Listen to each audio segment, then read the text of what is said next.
नमस्कार दोस्तों। हमारे चैनल में आपका तहे दिल से स्वागत है। क्या आपने कभी सोचा है कि हमारे चारों ओर की यह दुनिया, ये हवा, ये पानी, ये सोना, ये लोहा, ये सब कुछ आखिर किन बुनियादी चीजों से बना है? वैज्ञानिकों ने इन बुनियादी चीजों को तत्वों का नाम दिया। लेकिन 19वीं सदी में जब नए नए तत्वों की खोज हो रही थी, तो केमिस्ट्री की दुनिया एक बहुत विशाल कबाड़खाने की तरह लगती थी। दर्जनों तत्व, सबके अपने अपने अलग अलग गुण, कोई किसी से मेल नहीं खाता। ऐसा लगता था मानो प्रकृति ने बस यूं ही बिना किसी नियम के इन सभी चीजों को बना दिया हो। लेकिन क्या प्रकृति सच में इतनी बेतरतीब हो सकती है, या इस स्पष्ट अराजकता के पीछे भी कोई गहरा, कोई छिपा हुआ पैटर्न या नियम काम कर रहा है? आज हम एक ऐसे ही महान वैज्ञानिक की कहानी सुनने वाले हैं। एक ऐसे जादूगर की जिसने इस कबाड़खाने को एक खूबसूरत, एक व्यवस्थित महल में बदल दिया। उन्होंने हमें वो नक्शा दिया जिसे आज दुनिया का हर विज्ञान का छात्र अपनी दीवार पर लगाता है। आवर्त सारणी। उनका नाम था दमित्री मेंडलीव। ये कहानी सिर्फ एक वैज्ञानिक की नहीं है।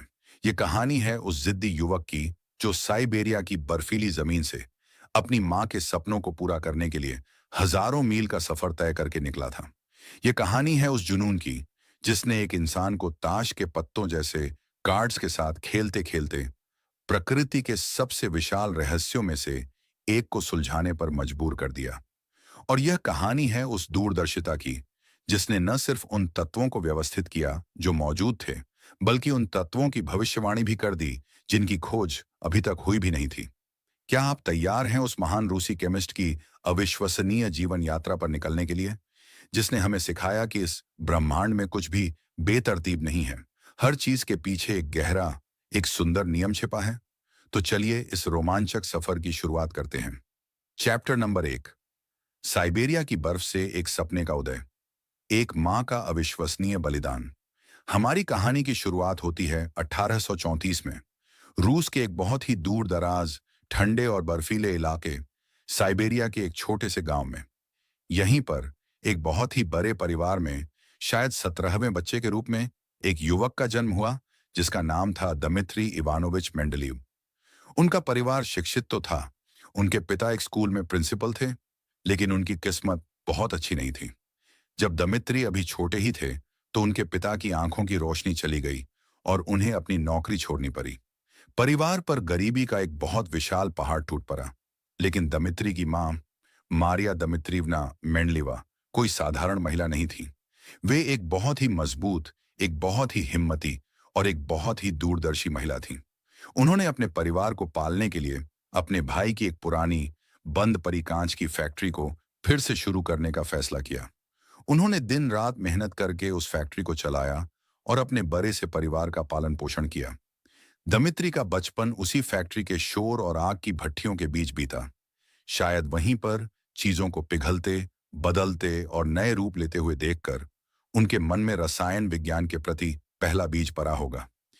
लेकिन मुसीबतों ने उनका पीछा नहीं छोड़ा।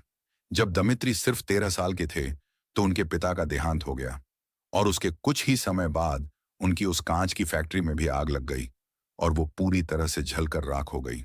अब उस गरीब परिवार के पास कुछ भी नहीं बचा था। कोई भी और औरत शायद इस स्थिति में हार मान लेती, टूट जाती। लेकिन मारिया मेंडलीवा स्टील की बनी हुई थी। उन्होंने अपने सबसे छोटे बेटे दमित्री के अंदर एक असाधारण प्रतिभा की चमक देखी थी। वे जानती थीं कि यह युवक सिर्फ साइबेरिया के इस छोटे से गांव के लिए नहीं बना है। उन्होंने एक ऐसा फैसला लिया जो एक मां के अपने बच्चे के प्रति प्रेम और विश्वास की एक अविश्वसनीय मिसाल है।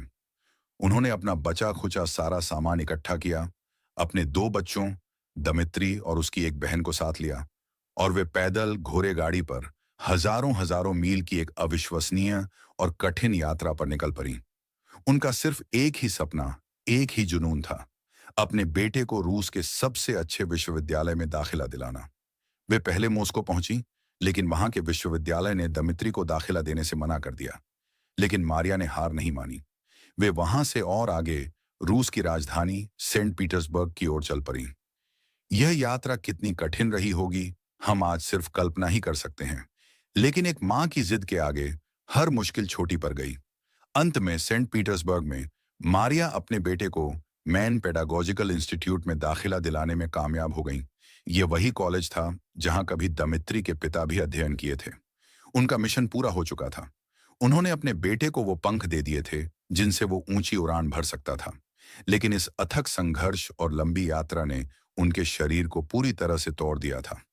अपने बेटे के दाखिले के कुछ ही समय बाद मारिया मेंडलीवा का देहांत हो गया। उन्होंने अपनी आखिरी सांसों में अपने बेटे को जो शब्द कहे, वो दमित्री के लिए जीवन भर का एक मंत्र बन गए।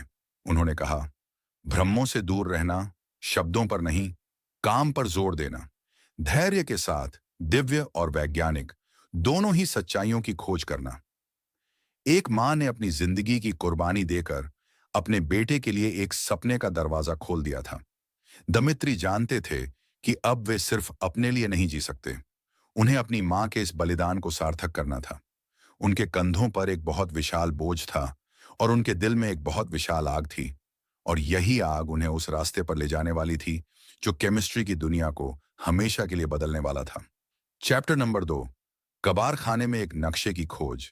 जब केमिस्ट्री एक पहेली थी, अपनी मां के बलिदान की आग को दिल में लिए दमित्री मेंडलीव ने सेंट पीटर्सबर्ग में अपनी अध्ययन शुरू की।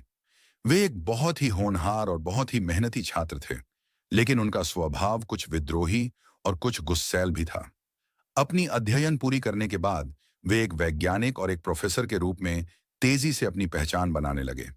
वे जर्मनी और फ्रांस भी गए, जहां उन्होंने उस समय के सबसे महान वैज्ञानिकों के साथ काम किया और केमिस्ट्री की दुनिया में हो रही नई नई खोजों को बहुत करीब से देखा।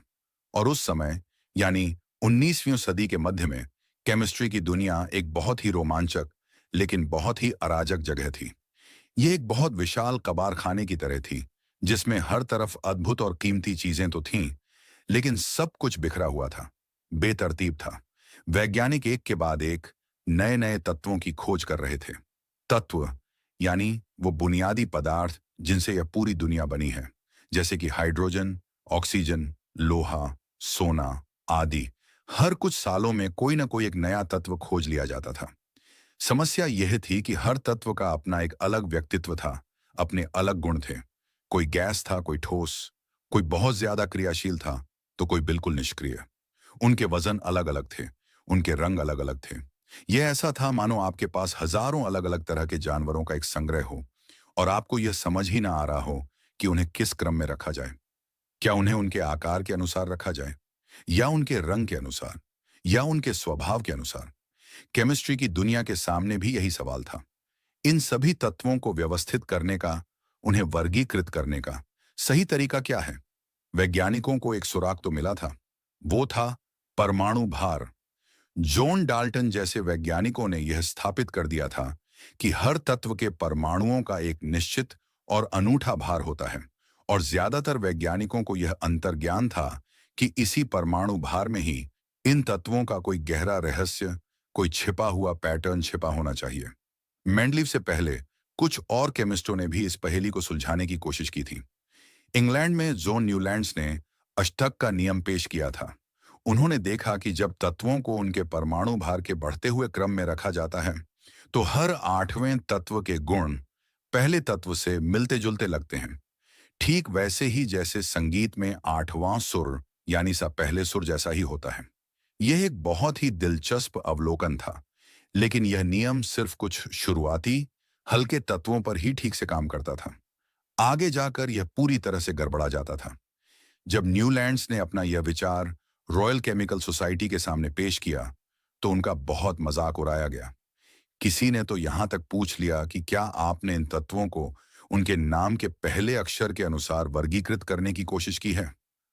तो माहौल ऐसा था, हर कोई जानता था कि एक पैटर्न है, एक नक्शा है जो इस कबार खाने में कहीं छिपा हुआ है, लेकिन कोई भी उस नक्शे को खोज नहीं पा रहा था।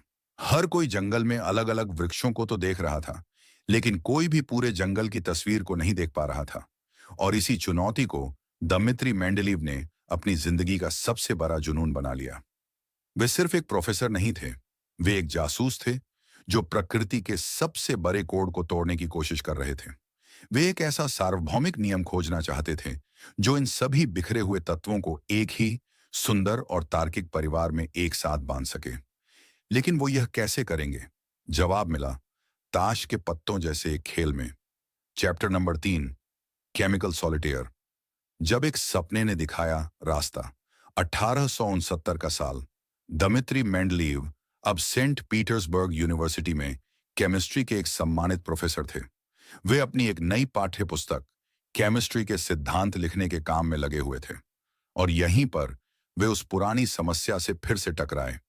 वे अपने छात्रों को इन सभी तत्वों के बारे में एक तार्किक और व्यवस्थित तरीके से कैसे सिखाएं।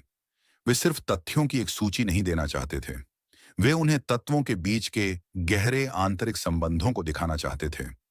वे इस समस्या से इतने ज्यादा जुनूनी हो गए कि उन्होंने बाकी सब कुछ छोड़ दिया।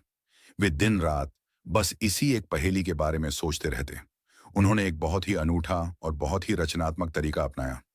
उन्होंने उस समय के सभी ज्ञात 63 तत्वों के नाम, उनके परमाणु भार और उनके मुख्य रासायनिक गुणों को अलग अलग कार्ड्स पर लिख लिया, ठीक ताश के पत्तों की तरह। और फिर उन्होंने उन कार्ड्स के साथ खेलना शुरू कर दिया। वे अपनी स्टडी में अकेले घंटों दिनों तक उन कार्ड्स को अलग अलग क्रम में लगाते रहते। वे एक तरह का केमिकल सॉलिटेयर खेल रहे थे। वे उन्हें परमाणु भार के अनुसार लगाते, फिर उनके गुणों के अनुसार फिर से उन्हें बदलते। वे एक ऐसे पैटर्न की, एक ऐसी लय की तलाश में थे जो उन्हें बार बार पकड़ में आते आते रह जाती थी। इस खोज के दौरान मेंडलीव ने दो बहुत ही साहसिक और बहुत ही जीनियस वाले वैचारिक कदम उठाए और इन्हीं दो कदमों ने उन्हें बाकी सभी से अलग और महान बना दिया। पहला, उन्होंने फैसला किया कि वे तत्वों को मुख्य रूप से उनके परमाणु भार के बढ़ते हुए क्रम में ही रखेंगे। लेकिन, और यह बहुत ही महत्वपूर्ण लेकिन था, अगर किसी तत्व का गुण उस क्रम में फिट नहीं बैठता, तो वे उसके गुणों को परमाणु भार से ज्यादा महत्व देंगे। उदाहरण के लिए, टेल्यूरियम का परमाणु भार आयोडीन से कुछ ज्यादा था, तो भार के अनुसार आयोडीन को पहले आना चाहिए था। लेकिन आयोडीन के गुण क्लोरीन और ब्रोमीन जैसे तत्वों से मिलते थे, जबकि टेल्यूरियम के गुण सेलेनियम से। तो मेंडलीव ने यह हिम्मत दिखाई कि उन्होंने परमाणु भार के नियम को तोड़ा और आयोडीन को उसके सही परिवार में, यानी क्लोरीन और ब्रोमीन के साथ रख दिया। उन्होंने यह साहसिक दावा किया कि टेल्यूरियम का परमाणु भार शायद गलत मापा गया है। यह एक बहुत महत्वपूर्ण बात थी, अपने अवलोकन पर, अपने पैटर्न पर इतना भरोसा करना कि आप स्थापित वैज्ञानिक तथ्यों को भी चुनौती दे दें। और दूसरा, और इससे भी कहीं ज्यादा क्रांतिकारी और भविष्यदर्शी कदम था, खाली जगह छोड़ना। जब मेंडलीव अपने कार्ड्स को जमा रहे थे, तो उन्होंने देखा कि कुछ जगहों पर पैटर्न को बनाए रखने के लिए कोई झात तत्व फिट ही नहीं हो रहा है। जैसे एल्यूमिनियम के ठीक नीचे एक ऐसा तत्व होना चाहिए था जिसके गुण एल्यूमिनियम जैसे हों, लेकिन ऐसा कोई तत्व उस समय ज्ञात नहीं था। कोई और वैज्ञानिक शायद यह सोचकर अपनी पूरी व्यवस्था को ही छोड़ देता या किसी और तत्व को वहां जबरदस्ती फिट करने की कोशिश करता। लेकिन मेंडलीव ने जो किया वो उनकी प्रतिभा का सबसे अहम सबूत है। उन्होंने वहां पर एक खाली जगह छोड़ दी। यह सिर्फ एक खाली जगह नहीं थी, यह एक भविष्यवाणी थी। यह मेंडलीव का दुनिया से यह कहना था, मैं नहीं जानता कि यह तत्व क्या है, लेकिन मैं यह जानता हूं कि यह मौजूद है। यह अभी तक खोजा नहीं गया है और मैं तुम्हें यह भी बता सकता हूं कि जब यह खोजा जाएगा तो उसका परमाणु भार कितना होगा, उसका घनत्व कितना होगा और उसके गुण क्या-क्या होंगे। यह एक अविश्वसनीय, एक लगभग अभिमानी लगने वाला दावा था। इस सारी दिन रात की मेहनत के बाद कहा जाता है कि मेंडलीव इतने थक गए थे कि वे अपनी मेज पर ही सो गए और उसी नींद में उन्होंने एक सपना देखा। सपने में उन्होंने उन सभी कार्ड्स को, उन सभी तत्वों को एक विशाल टेबल में बिल्कुल सही सही जगह पर व्यवस्थित रूप में देखा। वो उठे और उन्होंने तुरंत उस सपने को, उस टेबल को एक कागज के टुकड़े पर उतार लिया। यही उनकी महान आवर्त सारणी का पहला ड्राफ्ट था। यह सपना कोई जादू नहीं था, यह तो उनके उस जुनूनी, उस सचेत मन का ही एक अचेतन परिणाम था जो सोते हुए भी उसी एक पहेली को सुलझा रहा था। उन्होंने प्रकृति के उस गुप्त कोड को तोड़ दिया था। लेकिन क्या दुनिया उनके इस साहसिक, इस भविष्य बताने वाले नक्शे पर विश्वास करेगी? चैप्टर नंबर 4, भविष्य का नक्शा। जब मेंडलीव की भविष्यवाणियां सच हुईं, जब दमित्री मेंडलीव ने 1869 में अपनी आवर्त सारणी को रूसी केमिकल सोसाइटी के सामने प्रस्तुत किया, तो उसका स्वागत कोई बहुत ज्यादा उत्साह के साथ नहीं हुआ। लोगों ने उसकी सराहना तो की कि यह तत्वों को व्यवस्थित करने का एक और दिलचस्प तरीका है, लेकिन किसी ने भी उसकी पूरी क्रांतिकारी क्षमता को नहीं समझा।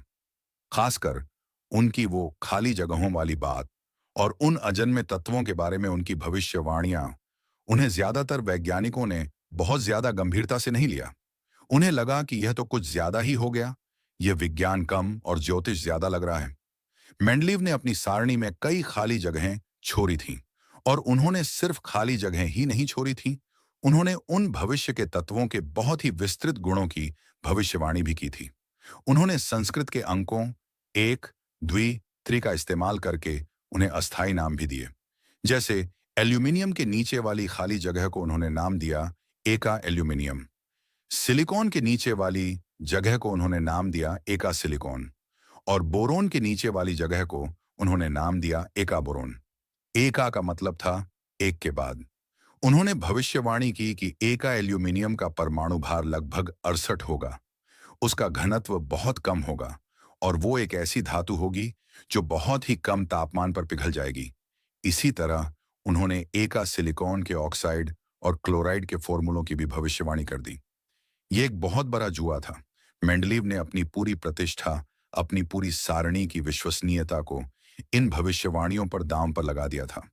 अगर ये भविष्यवाणियां गलत साबित हो जाती, तो उनकी पूरी की पूरी आवर्त सारणी को एक और असफल प्रयास मानकर भुला दिया जाता। कई सालों तक कुछ भी नहीं हुआ। मेंडलीव की सारणी को स्वीकार तो कर लिया गया, लेकिन एक उपयोगी वर्गीकरण के रूप में, किसी गहरे प्राकृतिक नियम के रूप में नहीं। और फिर चमत्कार होना शुरू हुआ। 1875 में मेंडलीव की भविष्यवाणी के 6 साल बाद एक फ्रांसीसी केमिस्ट पोल एमिल लेकॉक डी बोइसबुडरन ने स्पेक्ट्रोस्कोपी का इस्तेमाल करते हुए एक नए तत्व की खोज की। उन्होंने इस तत्व का नाम फ्रांस के लैटिन नाम गोल पर गैलियम रखा। जब उन्होंने गैलियम के गुणों का अध्ययन किया, तो वे हैरान रह गए। उसका परमाणु भार 69.7 था, उसका घनत्व बहुत कम था, और वो एक ऐसी अद्भुत धातु थी जो सिर्फ 29.76 डिग्री सेल्सियस पर, यानी इंसान के हाथ की गर्मी से ही पिघल जाती थी। ये गुण मेंडलीव के उस भविष्यवाणी किए गए एका एल्यूमिनियम के गुणों से लगभग हूबहू मेल खाते थे। ये एक सनसनीखेज खोज थी। अचानक पूरी वैज्ञानिक दुनिया का ध्यान मेंडलीव की उस पुरानी सारणी की ओर फिर से गया। जो चीज पहले एक अनुमान लग रही थी, वो अब एक सिद्ध तथ्य बन चुकी थी। मेंडलीव ने सिर्फ तत्वों को व्यवस्थित ही नहीं किया था, उन्होंने तो प्रकृति के ब्लूप्रिंट को ही अध्ययन कर लिया था। और यह तो सिर्फ शुरुआत थी। 1879 में स्वीडन में लार्स फ्रेडरिक निल्सन ने एक और नए तत्व की खोज की, जिसका नाम उन्होंने स्कैंडिनेविया पर स्कैंडियम रखा, और इसके गुण मेंडलीव के एका बोरॉन की भविष्यवाणियों से पूरी तरह से मेल खाते थे। और फिर 1886 में जर्मनी में क्लेमेंस विंकलर ने एक और नए तत्व की खोज की, जिसका नाम उन्होंने जर्मनी पर जर्मेनियम रखा, और इसके गुण मेंडलीव के उस सबसे विस्तृत भविष्यवाणी वाले तत्व एका सिलिकॉन के साथ एक आश्चर्यजनक सटीकता के साथ मेल खाते थे। यह एक के बाद एक 3 भविष्यवाणियों का सच होना मेंडलीव की और उनकी आवर्त सारणी की एक शानदार, एक अविश्वसनीय विजय थी। उन्होंने विज्ञान की दुनिया को हमेशा के लिए बदल दिया था। उन्होंने यह साबित कर दिया था कि इस ब्रह्मांड में, पदार्थ की दुनिया में अराजकता नहीं है। उसके पीछे एक गहरा, एक सुंदर और एक आवधिक नियम काम कर रहा है। मेंडलीव अब सिर्फ एक रूसी प्रोफेसर नहीं थे, वे विज्ञान की दुनिया के एक पैगंबर, एक भविष्यवक्ता बन चुके थे। उनकी सारणी अब सिर्फ एक चार्ट नहीं थी, यह प्रकृति का एक नक्शा बन चुकी थी। एक ऐसा नक्शा जिसमें न सिर्फ झांक दुनिया थी, बल्कि अज्ञात भविष्य की दुनिया के भी रास्ते बने हुए थे। लेकिन जिस समय मेंडलीव केमिस्ट्री की इस सबसे विशाल पहेली को सुलझा रहे थे, उस समय वे सिर्फ अपनी प्रयोगशाला में ही बंद नहीं थे। चैप्टर नंबर 5, एक वैज्ञानिक से परे, रूस का देशभक्त सुधारक। दमित्री मेंडलीव की कहानी सिर्फ आवर्त सारणी की कहानी नहीं है। यह एक ऐसे व्यक्ति की कहानी है जिसका दिमाग जितना केमिस्ट्री में लगता था, उतना ही अपने देश, रूस की समस्याओं और उसके भविष्य में भी लगता था। वे सिर्फ एक प्रयोगशाला में बंद रहने वाले, दुनिया से कटे हुए वैज्ञानिक नहीं थे। वे एक बहुत ही जोशीले और सक्रिय देशभक्त थे। जो अपनी वैज्ञानिक जानकारी का इस्तेमाल अपने देश को एक आधुनिक और समृद्ध राष्ट्र बनाने के लिए करना चाहते थे। उनका जीवन हमें यह सिखाता है कि एक सच्चे बुद्धिजीवी का काम सिर्फ ज्ञान की खोज करना ही नहीं, बल्कि उस ज्ञान का इस्तेमाल समाज की भलाई के लिए करना भी है। मेंडलीव एक बहुत ही व्यावहारिक इंसान थे। वे विज्ञान को सिर्फ एक अकादमिक खेल के रूप में नहीं देखते थे। उनके लिए विज्ञान का अंतिम लक्ष्य था प्रकृति को समझना, ताकि हम इंसानियत के जीवन को बेहतर बना सकें। और वे इस दर्शन को अपने देश रूस पर लागू करना चाहते थे। उस समय का रूस पश्चिमी यूरोप के देशों की तुलना में औद्योगिक और आर्थिक रूप से काफी पिछड़ा हुआ था। मेंडलीव इस पिछड़ेपन को दूर करना चाहते थे। उन्होंने रूस की सरकार के लिए एक सलाहकार के रूप में कई महत्वपूर्ण भूमिकाएं निभाईं। उन्होंने रूस के विशाल प्राकृतिक संसाधनों जैसे कि कोयला, लोहा और खासकर तेल के बेहतर उपयोग के लिए नई नीतियां बनाने में मदद की। वे रूस के तेल उद्योग को आधुनिक बनाने के लिए इतने जुनूनी थे कि उन्होंने अमेरिका के पेंसिल्वेनिया में स्थित तेल क्षेत्रों का अध्ययन करने के लिए वहां की यात्रा भी की, ताकि वे उन तकनीकों को रूस में ला सकें। उन्होंने फ्रैक्शनल डिस्टिलेशन के विचार का भी समर्थन किया, जिससे कच्चे तेल को और भी ज्यादा उपयोगी उत्पादों में बदला जा सकता था। वे रूस की आर्थिक आत्मनिर्भरता के एक बहुत महान समर्थक थे। उन्होंने रूस के उद्योगों को विदेशी प्रतिस्पर्धा से बचाने के लिए एक नई सुरक्षात्मक टैरिफ प्रणाली को तैयार करने में भी एक बहुत महत्वपूर्ण भूमिका निभाई। मेंडलीव का दिमाग सिर्फ केमिस्ट्री और अर्थशास्त्र तक ही सीमित नहीं था। उनकी रुचियां बहुत ही विविध थीं। उन्हें वैमानिकी में भी बहुत गहरी रुचि थी। वे मौसम विज्ञान का अध्ययन करने के लिए, गैसों के गुणों को ऊंचाई पर समझने के लिए 1887 में एक गर्म हवा के गुब्बारे में अकेले ही एक सूर्य ग्रहण का निरीक्षण करने के लिए आकाश में उड़ गए। यह एक बहुत ही साहसी और खतरनाक काम था, जो उनके साहसी स्वभाव को दिखाता है। उन्हें रूसी नौसेना द्वारा एक नए धुआं रहित बारूद का विकास करने का भी काम सौंपा गया था, जिसे उन्होंने सफलतापूर्वक पूरा किया। वे एक ऐसे वैज्ञानिक थे जो अपनी प्रयोगशाला के ज्ञान को सीधे सीधे व्यावहारिक, औद्योगिक और यहां तक कि सैन्य समस्याओं को सुलझाने के लिए इस्तेमाल करने में विश्वास करते थे। मेंडलीव के व्यक्तित्व का एक और बहुत ही दिलचस्प पहलू था उनका बाहरी रूप। अपने बाद के सालों में वे अपने बहुत ही लंबे जंगली बालों और एक बहती हुई दाढ़ी के लिए पूरे रूस में प्रसिद्ध हो गए थे। कहा जाता है कि वे अपने बाल और दाढ़ी साल में सिर्फ एक ही बार कटवाते थे। इसने उन्हें एक प्रोफेट या एक अर्शी जैसा एक बहुत ही प्रतिष्ठित और पहचानने योग्य रूप दे दिया था। रूस में मेंडलीव के नाम के साथ एक और बहुत ही प्रसिद्ध लेकिन झूठी कहानी जुड़ी हुई है, और वो है वोदका के बारे में। एक बहुत ही लोकप्रिय मिथक है कि मेंडलीव ने ही रूसी वोदका के लिए 40% अल्कोहल का मानक तय किया था। ये सच नहीं है। उनकी डॉक्टरेट की थीसिस अल्कोहल और पानी के मिश्रण पर तो थी, लेकिन 40% का मानक उनके काम से पहले ही रूसी सरकार द्वारा स्थापित किया जा चुका था। लेकिन यह मिथक भी यह दिखाता है कि वे रूसी संस्कृति का कितना विशाल और कितना अभिन्न हिस्सा बन चुके थे। मेंडलीव का यह बहुआयामी जीवन हमें क्या सिखाता है? यह हमें सिखाता है कि हमें अपने ज्ञान को अलग अलग बक्सों में बंद करके नहीं रखना चाहिए। एक अच्छा वैज्ञानिक एक अच्छा नागरिक भी हो सकता है, एक अच्छा अर्थशास्त्री भी हो सकता है, और एक अच्छा सुधारक भी हो सकता है।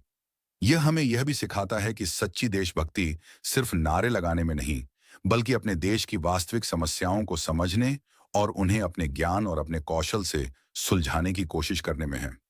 मेंडलीव ने अपनी पूरी जिंदगी यही किया, लेकिन इस महान और सम्मानित जीवन के बावजूद उनके करियर का अंत एक बहुत बड़ी निराशा और एक बहुत विशाल अन्याय के साथ होने वाला था। चैप्टर नंबर 6, जब नोबेल ने किया नजरअंदाज, एक महान वैज्ञानिक का विवादास्पद अंत। दमित्री मेंडलीव ने विज्ञान की दुनिया को उसका सबसे महत्वपूर्ण और सबसे स्थायी उपहार आवर्त सारणी दिया था। उनकी भविष्यवाणियां सच साबित हो चुकी थीं, और उनका आवधिक नियम अब प्रकृति का एक मौलिक नियम माना जाता था। वे दुनिया के सबसे प्रसिद्ध और सबसे सम्मानित वैज्ञानिकों में से एक थे। उन्हें दुनिया भर की अकादमियों से सम्मान और मेडल मिल रहे थे।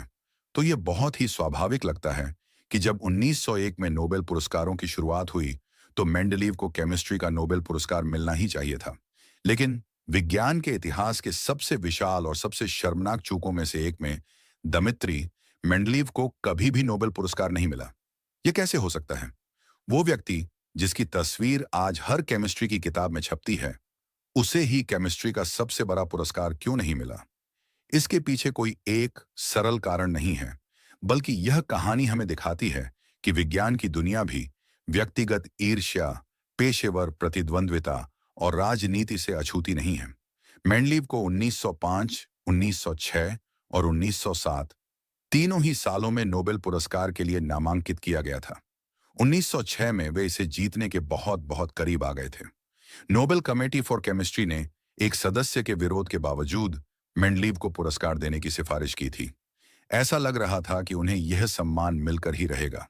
लेकिन फिर अंतिम वोटिंग के समय royal Swedish academy of sciences में कुछ ऐसा हुआ जिसने पूरा खेल ही पलट दिया। एकेडमी के एक बहुत ही प्रभावशाली सदस्य स्वेंते अर्हेनियस ने मेंडलीव के खिलाफ एक बहुत ही जोरदार अभियान चलाया।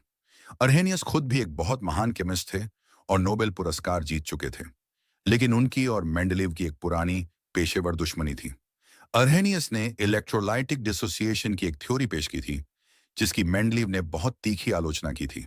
शायद इसी व्यक्तिगत द्वेष के कारण अर्हेनियस ने यह सुनिश्चित करने की पूरी कोशिश की कि मेंडलीव को यह पुरस्कार न मिले। उन्होंने क्या तर्क दिया?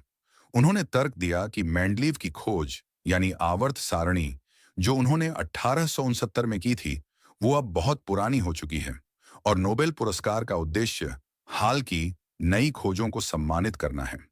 यह एक बहुत ही कमजोर और बेईमान तर्क था, क्योंकि आवर्त सारणी की असली महत्ता तो 1875 के बाद, जब उनकी भविष्यवाणियां सच साबित होने लगी थीं, तभी दुनिया को समझ में आई थी। अर्हेनियस ने यह भी तर्क दिया कि मेंडलीव के अलावा और भी कई लोगों ने आवर्त सारणी के शुरुआती संस्करणों पर काम किया था, इसलिए यह श्रेय किसी एक व्यक्ति को नहीं दिया जाना चाहिए। इन तर्कों के दबाव में आकर एकेडमी ने उस साल मेंडलीव को पुरस्कार देने की बजाय एक फ्रांसीसी केमिस्ट हेनरी मॉयसन को दे दिया। अगले साल 1907 में मेंडलीव को फिर से नामांकित किया गया, लेकिन उस साल 2 फरवरी 1907 को नोबेल पुरस्कारों की घोषणा से पहले ही 73 साल की उम्र में दमित्री मेंडलीव का निधन हो गया और नोबेल पुरस्कार के नियमों के अनुसार यह पुरस्कार मरणोपरांत नहीं दिया जा सकता। तो मेंडलीव हमेशा के लिए इस सम्मान से चूक गए। ये कहानी हमें क्या सिखाती है? यह हमें एक बहुत ही कड़वा लेकिन एक बहुत ही महत्वपूर्ण सबक सिखाती है। यह हमें दिखाती है कि महानता और मान्यता हमेशा एक साथ नहीं चलती। आप दुनिया के सबसे महान कामों में से एक कर सकते हैं, लेकिन फिर भी हो सकता है कि आपको उसका वो औपचारिक सम्मान न मिले जिसके आप हकदार हैं।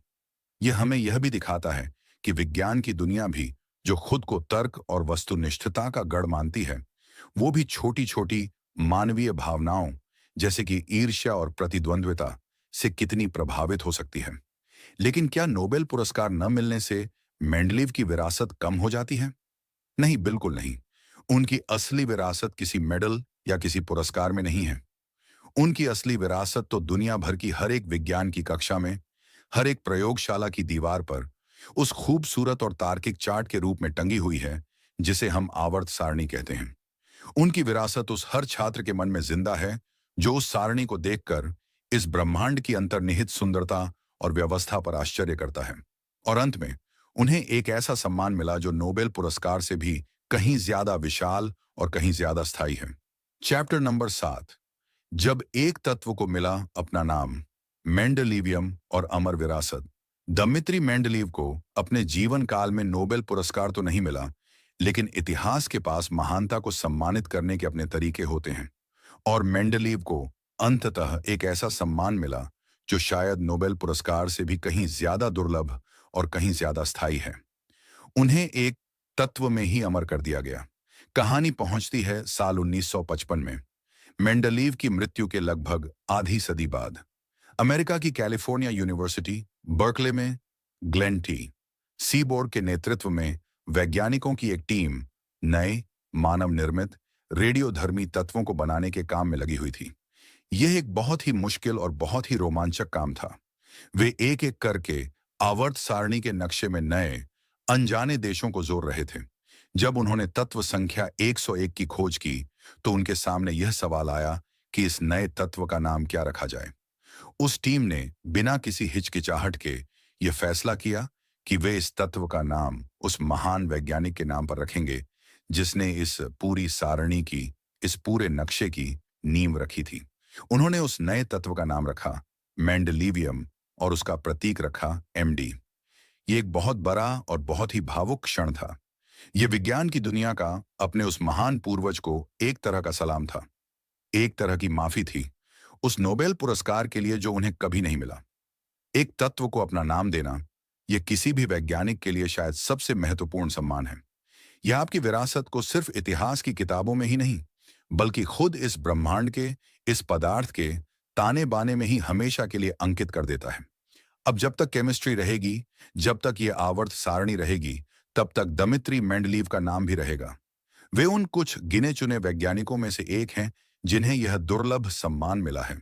जैसे कि आइंस्टीन यानी आइंस्टीनियम, क्यूरी यानी क्यूरियम और फर्मी यानी फर्मियम। मेंडलीव की विरासत सिर्फ मेंडलीवियम तक ही सीमित नहीं है।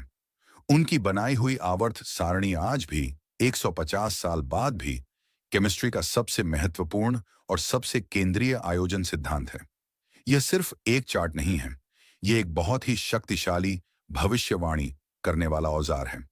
यह हमें बताता है कि अगर हम एक नया तत्व खोजेंगे तो उसके गुण क्या होने की संभावना है। हाँ, मेंडलीव की मूल सारणी में कुछ कमियां थीं।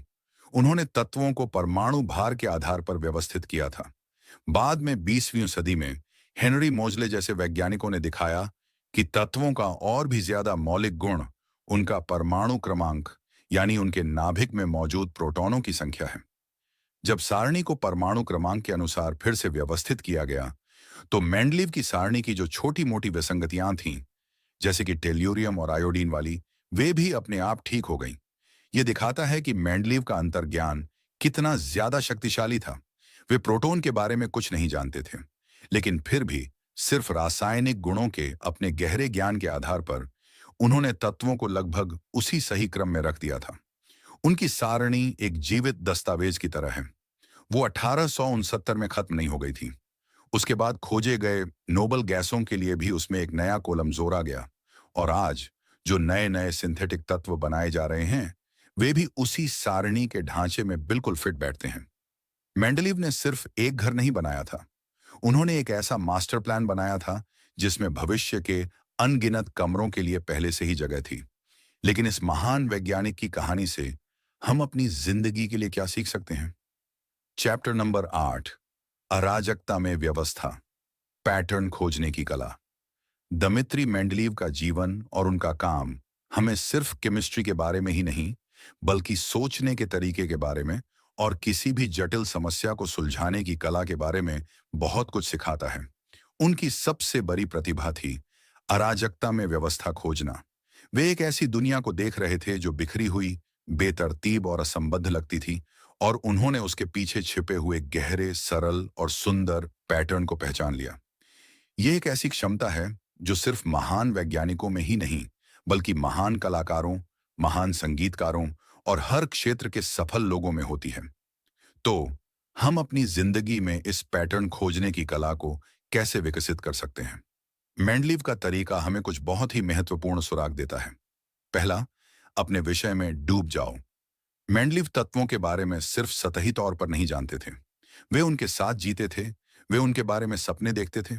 उन्हें हर तत्व के व्यक्तित्व, उसके व्यवहार और उसके रिश्तों के बारे में एक बहुत ही गहरी, एक लगभग सहज समझ थी। यह हमें सिखाता है कि अगर हम किसी भी क्षेत्र में महारत हासिल करना चाहते हैं, तो हमें उसके साथ एक गहरा, एक जुनूनी रिश्ता बनाना होगा। हमें सिर्फ जानकारी इकट्ठा नहीं करनी है, हमें उस विषय को महसूस करना सीखना होगा। दूसरा, खेलना सीखो। मेंडलीव ने अपनी महान खोज तब की जब वे अपने उन केमिकल सॉलिटेयर के कार्ड्स के साथ खेल रहे थे। वो कोई कठोर, कोई औपचारिक तरीका नहीं था, वो एक रचनात्मक, एक लचीला तरीका था। उन्होंने चीजों को अलग अलग तरीकों से जोड़ने, उन्हें तोड़ने और उन्हें फिर से बनाने की कोशिश की। यह हमें सिखाता है कि सबसे महान और सबसे रचनात्मक विचार अक्सर तब आते हैं जब हम तनाव में नहीं, बल्कि एक आरामदायक, एक खेलने वाली मन स्थिति में होते हैं। हमें अपनी समस्याओं को सिर्फ एक बोझ की तरह नहीं देखना चाहिए, हमें उन्हें एक पहेली की तरह भी देखना चाहिए, जिसके साथ हम खेल सकते हैं। जिसके अलग अलग टुकड़ों को हम घुमा फिरा कर देख सकते हैं। तीसरा, विसंगतियों पर ध्यान दो। जब दूसरे वैज्ञानिक, जैसे कि न्यूलैंड्स, देखते थे कि उनका पैटर्न आगे जाकर काम नहीं कर रहा है, तो वे या तो उसे नजरअंदाज कर देते थे या उसे जबरदस्ती फिट करने की कोशिश करते थे। लेकिन मेंडलीव ने ठीक उल्टा किया। जब उन्होंने देखा कि टेल्यूरियम और आयोडीन का भार उनके पैटर्न में फिट नहीं हो रहा है, तो वे रुके। उन्होंने उस विसंगति पर ध्यान दिया और उन्होंने यह साहसिक निष्कर्ष निकाला कि शायद भार ही गलत है, पैटर्न नहीं। यह हमें सिखाता है कि हमें अपनी योजनाओं में आने वाली अप्रत्याशित चीजों से, उन विसंगतियों से घबराना नहीं चाहिए। अक्सर वही विसंगतियां, वही अपवाद हमें एक ज्यादा गहरी सच्चाई की ओर ले जाने का रास्ता दिखाते हैं। चौथा और सबसे महत्वपूर्ण, खाली जगहों को स्वीकार करने का साहस रखो। मेंडलीव की प्रतिभा का सबसे बड़ा सबूत था उन खाली जगहों को छोड़ने की उनकी हिम्मत। ये इस बात को स्वीकार करने का साहस था कि मैं अभी सब कुछ नहीं जानता। यह एक बहुत विशाल बौद्धिक विनम्रता है। हम अक्सर अपनी अज्ञानता को भरने के लिए जल्दी जल्दी कमजोर जवाबों से खाली जगहों को भर देते हैं। मेंडलीव ने हमें सिखाया कि कभी कभी एक सवाल को एक सवाल के रूप में ही छोड़ देना एक गलत जवाब देने से कहीं ज्यादा शक्तिशाली होता है। वो खाली जगह ही तो थी जिसने खोज के लिए, भविष्य के लिए एक गुंजाइश बनाई। यह हमें सिखाता है कि हमें अपनी समझ की सीमाओं को स्वीकार करना चाहिए और हमेशा यह मानना चाहिए कि सीखने के लिए अभी और भी बहुत कुछ है। मेंडलीव की यह कहानी हमें एक बहुत ही आशावादी संदेश देती है। यह हमें बताती है कि यह ब्रह्मांड और शायद हमारी अपनी जिंदगी भी उतनी बेतरतीब और अर्थहीन नहीं है जितनी वो कभी कभी लगती है। अगर हम ध्यान से देखें, अगर हम धैर्य और एक खुले दिमाग के साथ खोजें, तो हमें भी अपनी जिंदगी की अराजकता के पीछे छिपे हुए गहरे पैटर्न और सुंदर नियम मिल सकते हैं। चैप्टर नंबर 9, एक मां का सपना, जब बलिदान सार्थक होता है। अब जब हम दमित्री मेंडलीव की कहानी को उसकी समग्रता में देखते हैं, तो हम यह पाते हैं कि यह सिर्फ एक वैज्ञानिक की कहानी नहीं है। यह एक मां और एक बेटे की कहानी भी है। एक ऐसे सपने की कहानी है जो एक पीढ़ी से दूसरी पीढ़ी तक गया। चलिए एक पल के लिए उस महिला को फिर से याद करते हैं जिसके बिना यह कहानी कभी शुरू ही नहीं होती, मारिया दमित्रिवना मेंडलीवा। कल्पना कीजिए उस महिला की। वो साइबेरिया के एक दूर दराज के इलाके में रहती हैं। उनके पति की मृत्यु हो चुकी है, उनकी फैक्ट्री जल चुकी है और उनके ऊपर एक बहुत बड़े परिवार की जिम्मेदारी है। उनके पास हर कारण था हार मान लेने का, निराशा में डूब जाने का। लेकिन उन्होंने अपने सबसे छोटे बेटे दमित्री के अंदर एक चिंगारी देखी और उन्होंने उस चिंगारी को एक मशाल बनाने के लिए अपनी पूरी जिंदगी को ही दांव पर लगा दिया। उनकी वो हजारों मील की यात्रा मॉस्को से सेंट पीटर्सबर्ग तक की सिर्फ एक भौतिक यात्रा नहीं थी। वो एक मां के विश्वास, उसके प्रेम और उसके बलिदान की एक आध्यात्मिक यात्रा थी। वो हमें दिखाती है कि एक माता पिता का अपने बच्चे के भविष्य के लिए देखा गया एक सपना दुनिया की सबसे शक्तिशाली ताकतों में से एक हो सकता है। और दमित्री मेंडलीव ने अपनी मां के सपने को कभी नहीं भुलाया। उन्होंने अपनी सबसे विशाल रचना, केमिस्ट्री के सिद्धांत, अपनी मां को ही समर्पित की। उन्होंने अपनी मां के उन अंतिम शब्दों को, भ्रमों से दूर रहना, काम पर जोर देना और धैर्य के साथ सच्चाई की खोज करना, को अपने जीवन का मार्गदर्शक सिद्धांत बना लिया। यह कहानी हमें क्या सिखाती है? यह हमें कृतज्ञता और विरासत के बारे में सिखाती है। यह हमें याद दिलाती है कि हम सब आज जो भी हैं, वो हम सिर्फ अपनी मेहनत से ही नहीं हैं, बल्कि हम उन लोगों के कंधों पर खड़े हैं जिन्होंने हमसे पहले संघर्ष किया है, जिन्होंने हमारे लिए बलिदान दिए हैं, हमारे माता पिता, हमारे शिक्षक और हमारे पूर्वज। हमारा यह कर्तव्य है कि हम उनके उन बलिदानों को याद रखें और उनका सम्मान करें और एक ऐसा जीवन जीने की कोशिश करें जो उनके उन सपनों को सार्थक बना सके। ये हमें यह भी सिखाता है कि शिक्षा का असली मतलब क्या है। मारिया मेंडलीवा ने अपने बेटे को सिर्फ एक अच्छी यूनिवर्सिटी में दाखिला ही नहीं दिलाया, उन्होंने उसे एक चरित्र दिया, एक उद्देश्य दिया। सच्ची शिक्षा सिर्फ जानकारी देना नहीं है, यह तो एक इंसान के अंदर उन मूल्यों को, उस जुनून को और उस अटूट संकल्प को जगाना है जो उसे अपनी जिंदगी की हर चुनौती का सामना करने में मदद करे। मेंडलीव की कहानी का यह भावनात्मक पहलू हमें उस वैज्ञानिक की एक मानवीय तस्वीर देता है। वे सिर्फ एक अमूर्त दिमाग नहीं थे जो तत्वों के बारे में सोच रहा था। वे एक बेटे भी थे जो अपनी मां के कर्ज को चुकाने की कोशिश कर रहा था, और उन्होंने उस कर्ज को, अपनी मां के उस सपने को इतनी शानदार तरीके से पूरा किया जैसा शायद ही किसी और बेटे ने किया हो। उन्होंने सिर्फ अपना ही नहीं, अपने पूरे परिवार का और अपने पूरे देश का नाम विज्ञान के इतिहास में हमेशा के लिए अमर कर दिया। यह हमें, जो भी माता पिता हैं या जो भविष्य में बनेंगे, एक बहुत ही गहरा संदेश देता है। हमारे अपने बच्चों के सपनों में हमारा विश्वास, हमारी दी हुई प्रेरणा, शायद वो सबसे महत्वपूर्ण उपहार है जो हम उन्हें दे सकते हैं। हो सकता है कि हम उन्हें कोई विशाल संपत्ति न दे पाएं, लेकिन अगर हम उन्हें एक सपना देखने और उस सपने का पीछा करने का साहस दे सकें, तो हम उन्हें एक ऐसी विरासत दे रहे हैं जो किसी भी दौलत से कहीं ज्यादा कीमती है। चैप्टर नंबर 10, प्रकृति का संगीत, मेंडलीव की अंतिम विरासत। अब हम दमित्री मेंडलीव की इस शानदार और प्रेरणादायक जीवन यात्रा के अंत पर हैं। हमने साइबेरिया की बर्फ से लेकर कैम्ब्रिज की अकादमियों तक का सफर तय किया। हमने एक मां के बलिदान को देखा, एक बेटे के जुनून को देखा, और एक वैज्ञानिक की उस अविश्वसनीय दूरदर्शिता को देखा जिसने प्रकृति के सबसे विशाल रहस्यों में से एक पर से पर्दा उठा दिया। तो अंत में दमित्री मेंडलीव की विरासत क्या है? उनकी कहानी हमें हमारे अपने जीवन और इस ब्रह्मांड के बारे में क्या सबसे महत्वपूर्ण सबक सिखाती है? मेंडलीव की सबसे पहली और सबसे स्पष्ट विरासत है आवर्त सारणी। यह सिर्फ केमिस्ट्री का एक चार्ट नहीं है, यह विज्ञान के इतिहास के सबसे सुंदर, सबसे शक्तिशाली और सबसे सुरुचिपूर्ण विचारों में से एक है। यह इस बात का एक शानदार प्रमाण है कि यह ब्रह्मांड अराजक और बेतरतीब नहीं है। इसके पीछे एक गहरा गणितीय और एक सुंदर संगीतमय ढांचा है। मेंडलीव एक तरह के संगीतकार थे और तत्व उनके सुर थे, और उन्होंने उन सभी अलग अलग सुरों को एक साथ मिलाकर एक ऐसी ब्रह्मांडीय सिम्फनी की रचना की जो हमें प्रकृति के अंतर्निहित सामंजस्य को दिखाती है। उनकी यह सारणी हमें एक गहरा आशावादी संदेश देती है कि अगर हम सही सवाल पूछें और धैर्य के साथ खोजें, तो हम इस दुनिया के सबसे जटिल रहस्यों को भी समझ सकते हैं। उनकी दूसरी मुख्य विरासत है वैज्ञानिक साहस का एक आदर्श प्रस्तुत करना। मेंडलीव सिर्फ तथ्यों को इकट्ठा नहीं कर रहे थे, वे बहुत ही साहसिक और जोखिम भरे दावे कर रहे थे। स्थापित परमाणु भारों को चुनौती देना और अजन्मे तत्वों के अस्तित्व और उनके गुणों की भविष्यवाणी करना, इसके लिए बहुत विशाल बौद्धिक हिम्मत चाहिए थी। यह हमें सिखाता है कि सच्ची प्रगति हमेशा सुरक्षित रास्तों पर चलने से नहीं होती। कभी कभी हमें अज्ञात में छलांग लगानी होती है, हमें अपनी सहज बुद्धि पर भरोसा करना होता है, और हमें गलत साबित होने का जोखिम उठाना होता है। मेंडलीव ने यही किया, और इसीलिए वे इतने महान बने। उनकी तीसरी विरासत है विज्ञान और समाज के बीच के गहरे रिश्ते को समझना। वे सिर्फ एक अकादमिक नहीं थे, वे एक ऐसे नागरिक वैज्ञानिक थे जो अपने ज्ञान का इस्तेमाल अपने देश की समस्याओं को सुलझाने के लिए करना चाहते थे। उनका जीवन हमें याद दिलाता है कि ज्ञान अपने आप में एक अंत नहीं है, यह तो एक साधन है, एक औजार है जिसका इस्तेमाल हमें मानवता के जीवन को बेहतर बनाने के लिए करना चाहिए।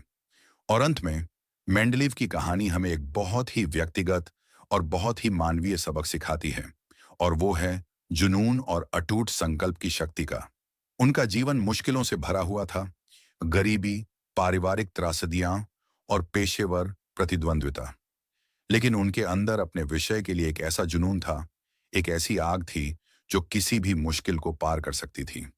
उनकी कहानी हमें यह विश्वास दिलाती है कि अगर हम किसी काम को अपने पूरे दिल और अपनी पूरी आत्मा के साथ करते हैं, तो हम असंभव को भी संभव बना सकते हैं।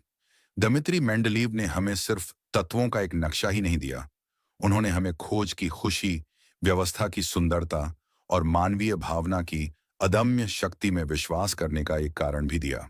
और इसी के साथ दोस्तों, हम आज इस अद्भुत यात्रा के अंत पर पहुंचते हैं। इस प्रेरणादायक जीवनी के आधार पर हमने साथ मिलकर यह जाना कि कैसे एक व्यक्ति का जुनून, उसकी जिज्ञासा और उसकी कभी हार न मानने की भावना प्रकृति के सबसे गहरे रहस्यों को भी उजागर कर सकती है, और कैसे अराजकता में भी एक सुंदर व्यवस्था छिपी होती है। मुझे उम्मीद है कि इस ऑडियो बुक के जरिए हमने जो कुछ भी सीखा है वह सिर्फ सुनने तक ही सीमित नहीं रहेगा, बल्कि आपके जीवन का मार्गदर्शन भी करेगा। याद रखिएगा, ये ज्ञान केवल जानकारी नहीं है, बल्कि आपके भीतर की अपार क्षमता को जगाने की कुंजी है। ये ऑडियो बुक आपको यह सिखाती है कि कैसे अपने आसपास की दुनिया में पैटर्न खोजें, कैसे साहसिक भविष्यवाणियां करने से न डरें, कैसे अपने ज्ञान का इस्तेमाल समाज की भलाई के लिए करें और कैसे अपने जुनून और अटूट संकल्प के साथ सबसे विशाल चुनौतियों पर भी विजय प्राप्त करें।